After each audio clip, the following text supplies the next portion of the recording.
CPI ആദ്യം മുതൽ പറഞ്ഞ കാര്യം അതാണ്. ഇതുപോലെ ഒരാൾക്ക് RSSൻ്റെ നേതാക്കന്മാരുമായിട്ട് ഒന്നിനു പുറകെ ഒന്നായി പോയി കണ്ട് സംസാരിക്കാൻ പോകുന്ന ഒരു ADGPക്ക്, അതുപോലെ തന്നെ പൂരം നടക്കാൻ സമ്മതിക്കാത്ത ആ വിഷയത്തിലും സംശയകരമായ നിലപാടുള്ള ഒരു ഉദ്യോഗസ്ഥന് ക്രമസമാധാന പാലന ചുമതലയുള്ള ADGPയുടെ പദവിയിൽ ഇരിക്കാൻ അർഹതയില്ലെന്നാണ് CPI പറഞ്ഞത്. അങ്ങനെയാണ് ADGP ആയിരുന്ന അദ്ദേഹത്തെ ക്രമസമാധാന പാലന ചുമതലയിൽ നിന്നും അന്ന് മാറ്റി നിർത്തിയത്. ആ തീരുമാനം ശരിയാണ്. അതിനർത്ഥം അദ്ദേഹത്തിന് സർവീസിൽ ന്യായമായി ലഭിക്കേണ്ടുന്ന ഒരു പ്രൊമോഷൻ്റെ പുതിയ ഘട്ടം വരുമ്പോഴത്തേക്കും എന്നേക്കുമായിട്ട് ഒഴിവാക്കണം എന്നല്ല. സാങ്കേതികമായിട്ട് ബന്ധപ്പെട്ട കമ്മിറ്റി കൂടി, ആ കമ്മിറ്റി നാനാവശങ്ങളും ഫയലുമെല്ലാം പഠിച്ചു തീരുമാനം കൈക്കൊണ്ടു. ആ തീരുമാനം സാങ്കേതികമായി ശരിയാണ്.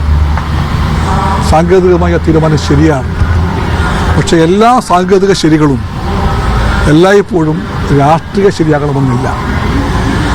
അത് ആണ് CPIയുടെ നിലപാട്. അപ്പോൾ രാഷ്ട്രീയമായി അത്തരത്തിലൊരാൾക്ക് ഇപ്പോൾ അങ്ങനെ ശുപാർശ അംഗീകരിക്കേണ്ടിയിരുന്നില്ല ക്യാബിനറ്റ് എന്നൊന്നും ഞാൻ പറഞ്ഞില്ല. ഞാൻ പറഞ്ഞ കാര്യം ഇതാണ്. RSSൻ്റെ മേധാവികളുമായി കൂടിക്കണ്ട ഒരാൾ, അതുപോലെ തന്നെ പൂരം പോലത്തെ വലിയ ദേശീയോത്സവത്തിൽ ഇടപെട്ടുകൊണ്ട് അവിടെ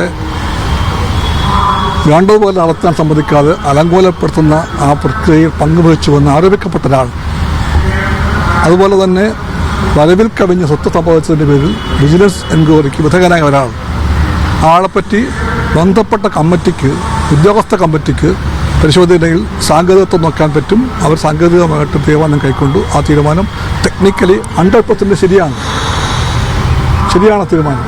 പക്ഷേ ശരിയായിരിക്കുമ്പോൾ തന്നെ സമൂഹത്തിൻ്റെ കണ്ണിൽ ചില രാഷ്ട്രീയ ശരികളെപ്പറ്റി ചോദ്യങ്ങളുണ്ടാകും. അപ്പോഴാണ് മറുപടി വരുന്നത് എല്ലാ സാങ്കേതിക ശരികളും എല്ലായ്പ്പോഴും രാഷ്ട്രീയ ശരിയാകണമെന്നില്ല.